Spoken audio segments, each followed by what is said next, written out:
च सेनयोरुभयोर्मध्ये रथं स्थापयाम्यच्युत यावदेतान्निरीक्षेऽहं योद्धुकामानवस्थितान् कैर्मया सह योद्धव्यम् अस्मिन् रणसमुद्यमे।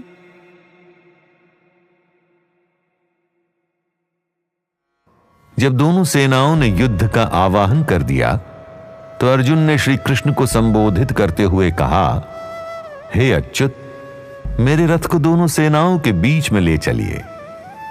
जब तक इस युद्ध भूमि पर स्थित सारे योद्धाओं का और किन किन योद्धाओं के साथ मुझे युद्ध करना है इसका मैं भली भांति निरीक्षण न कर लूं, तब तक मुझे वहां ठहराइए।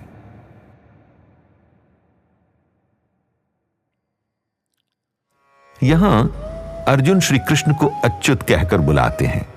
अच्युत अर्थात सर्वथा अटल, कभी न डिगने वाला, जिसका कोई नाश नहीं कर सकता। अर्जुन श्री कृष्ण के भक्त थे, जानते थे कि श्री कृष्ण साक्षात भगवान हैं। यही तो प्रेम है श्री कृष्ण का अपने भक्तों के प्रति।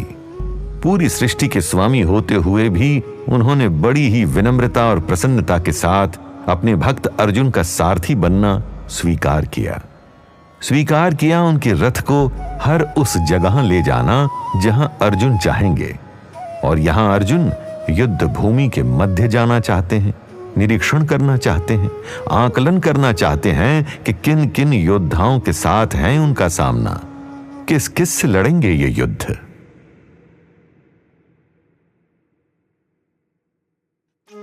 युद्ध का बिगुल बज चुका है। अब किसी भी क्षण अस्त्र शस्त्र चल पड़ेंगे और ऐसे में योद्धा पराक्रम दिखाने को आतुर हो उठते हैं। किंतु अर्जुन गांडीव उठाकर भी सीधा बाना चलाने को तत्पर नहीं। सोच समझ से वो रुककर काम ले रहा है, विचार करना चाहता है कि वो क्या करने जा रहा है। महायुद्ध छोटी बात नहीं मेरे मित्रों। यूं विकट परिस्थिति में भी विचारशील होना धार्मिक लक्षण है। अब आप मुझे बताइए, क्या आप विपदा में तुरंत कुछ ना कुछ करने को तत्पर हो उठते हैं, अस्त्र शस्त्र निकालकर सीधा टूट पड़ते हैं, या फिर चिंतन करते हैं कि जो भी करने का विचार अभी अभी आया वो करना योग्य है या नहीं? क्या यूं लगता है आपको घड़ी की सुई भाग रही है, 24 घंटे भी कम है, हर पल कार्यरत रहना ही सही है, चिंतन या ध्यान करना तो समय की बर्बादी है, ऐसा लगता है क्या?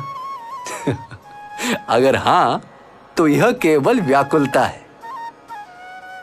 अर्जुन अगर युद्ध भूमि पर चिंतन के लिए कुछ क्षण निकाल सकता है तो आपकी दिनचर्या कौन सी महाभारत है? कुछ करने से पहले चिंतन या ध्यान के कुछ पल आप भी तो निकाल सकते हैं।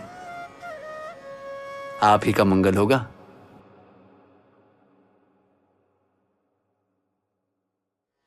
आपके साथ भी तो ऐसा हुआ होगा।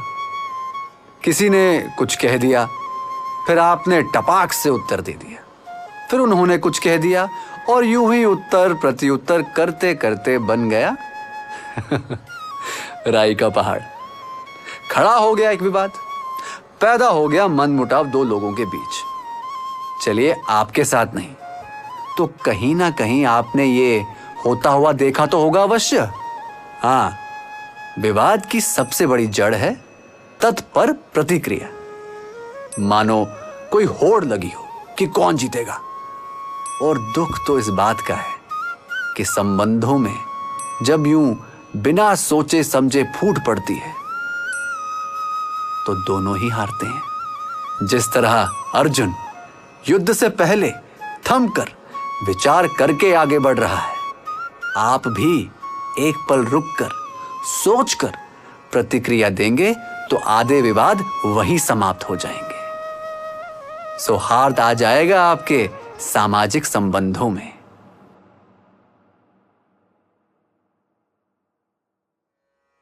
किसी का ईमेल आ गया, अरे मुझे ऐसे कैसे कह दिया, वो भी सबके सामने।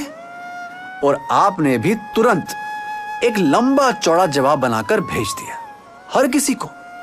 और फिर याद आया कि भारी भूल कर दी, या फिर ध्यान गया उस एक लाइन पर जो आपने पढ़ी ही नहीं थी। और अब जतन हो रहा है कि कैसे लोगों तक वो मैसेज पहुंचने से पहले ही रोक दिया जाए। सच कहिए, हुआ है ना आपके साथ? हा? या फिर ऐसा ही कुछ? कोई बड़ा काम आ गया है, समय कम है, आप व्याकुल हो उठते हैं, कैसे होगा, नहीं हो पाएगा। जरा रुक के सोचिए कि क्या कोई और ऐसा है जो ऐसी परिस्थितियों को बड़ी आसानी से सुलझा लेता है? क्या अंतर है उसकी और आपकी कार्य प्रणाली में? इसका उत्तर सदैव एक ही मिलेगा कि वो व्यक्ति शांति से काम लेता है।